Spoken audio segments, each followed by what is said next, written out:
Hello students, हमने इससे पहले वीडियो में यहाँ तक रीड कर लिया था। अब हम उससे आगे ये करेंगे। Cerebral plus palsy. Cerebral palsy means होता है मस्तिष्क पश्चाघात।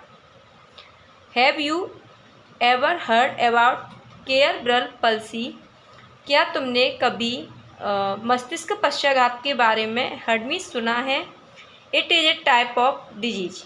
यह किस प्रकार की बीमारी है?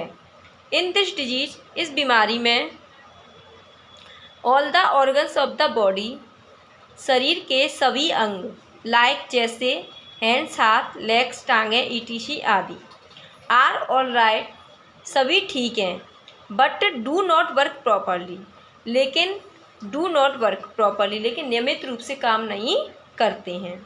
ड्यू टू दिस डिजीज, इस बीमारी के दौरान the patient brain has no control, मरीज के दिमाग पर नियंत्रण नहीं रहता है। On the organs of the body, और शरीर के अंगों पर भी। Due to which the person can not perform a particular activity, जिससे व्यक्ति प्रदर्शित नहीं कर सकता ए पर्टिकुलर एक्टिविटी, यानी अपनी नियमित जो प्रतिक्रिया है वो भी प्रदर्शित नहीं कर सकता। उदाहरण के लिए एग्जाम्पल, ही इज अनेबल, वह अयोग्य है, टू लिफ्ट ए बुक, एक किताब को उठाने में, प्लेस्ड स्थान से, इन फ्रंट ऑफ हिम, अपने सामने, यानी मनुष्य अपने सामने से उस किताब को उठाने में भी कैसा है? अयोग्य है। अनेबल मीन्स अयोग्य। Some specific type of exercise is required in this disease, कुछ विशेष प्रकार की व्यायाम की रिक्वायरमेंट्स आवश्यकता होती है। इन दिस डिजीज मीन्स इस व्यायाम, इस बीमारी में। ड्यू टू फिजिकल एक्सरसाइज, शारीरिक व्यायाम के दौरान gradually brain starts controlling the organ of the body, हमारा जो दिमाग होता है वो सामान्यतः हमारे शरीर के अंगों पर, ऑफ द बॉडी शरीर के, ऑर्गन्स मीन्स अंगों पर, कंट्रोल मीन्स नियंत्रित करना, स्टार्ट में शुरू कर देता है। There are some specific exercise to perform the activities like reading and writing, और यहाँ कुछ विशेष प्रकार की व्यायाम प्रदर्शित किए जाते हैं, जैसे रीडिंग एंड राइटिंग, पढ़ना और लिखना शुरू किया जाता है।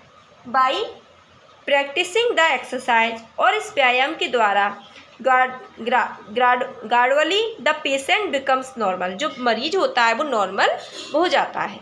ऑल्दो, यद्यपि, he can not work with a normal speed, वह एक सामान्य गति में कार्य नहीं कर सकता, but still his condition improves to a large extent, लेकिन उसकी जो स्थिति होती है वो एक बड़ी मात्रा में उसमें क्या हो जाता है? इम्प्रूव, यानी सुधार हो जाता है। लेकिन फिर भी मतलब वो नॉर्मल, अच्छी तरह से पूरा नॉर्मल नहीं होता, लेकिन फिर भी उसकी स्थिति में क्या हो जाता है? सुधार हो जाता है। तो ये एक मस्तिष्क की पश्चाघात बीमारी है। ठीक है बच्चों, इसमें क्या है? Instruction for the teacher. The Doordarshan telecast A special news, मतलब तुम टीवी पर एक न्यूज़ सुनते हो, देखते हो, विशेष प्रकार की bulletin for a deaf and the dumb people, मतलब गूंगे और बहरे लोगों के लिए। डीफ एंड डम्ब, गूंगे और बहरे लोगों के लिए। ट्राई टू शो, तो उसे दिखाने की कोशिश करो, दिस न्यूज, उस खबर को, the student for your class, तुम्हारी क्लास में जो विद्यार्थी है, इफ पॉसिबल, यदि संभव हो, मतलब यदि तुम्हारी क्लास में कोई गूंगा बहरा व्यक्ति है तो उसे दिखाने की वो कोशिश करो यदि संभव हो तो। वी लर्न, हम सीखेंगे, despite physical डिसएबिलिटीज people have special capabilities. Despite physical डिसएबिलिटीज, physical शारीरिक, डिसएबिलिटीज माने होता है शारीरिक विकलांगता के बावजूद लोगों में एक विशेष कैपेबिलिटी माने क्षमता होती है। दोज पर्सन, वो व्यक्ति, हु कैन नॉट सी, जो देख नहीं सकते, रीड पढ़ नहीं सकते, एंड राइट लिख नहीं सकते, with the help of Braille script, Braille लिपि की सहायता से भी वो देख नहीं सकते, पढ़ नहीं सकते और लिख नहीं सकते। दोज पर्सन, वो व्यक्ति, who are deaf and dumb, जो बहरे और गूंगे हैं, communicate with the help of symbolize language, तो प्रतीकात्मक भाषा की सहायता से हमें उसके संचार का, प्रतीकात्मक भाषा की सहायता के साथ उसके संचार के साथ हमें क्या करना चाहिए? उस व्यक्ति की हेल्प यानी सहायता करनी चाहिए। ठीक है बच्चों, अब learn, understood and now tell, मतलब यहाँ पर फिल इन द ब्लैंक्स हैं, हम मतलब सीखेंगे, समझेंगे और बताना है। तो फिल इन द ब्लैंक्स है, जैसे अभी फिल इन द ब्लैंक्स तो मैं आपको नोटबुक में कराऊंगी इनको।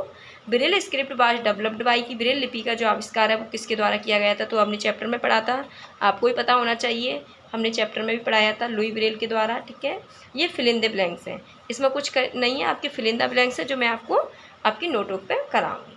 ये सारे आपके फिल इन द ब्लैंक्स में आते हैं। Thank you. इस तरह आपका चैप्टर कंप्लीट हुआ। सारे बच्चे अपना चैप्टर कंप्लीट करेंगे, रीड करेंगे। Thank you.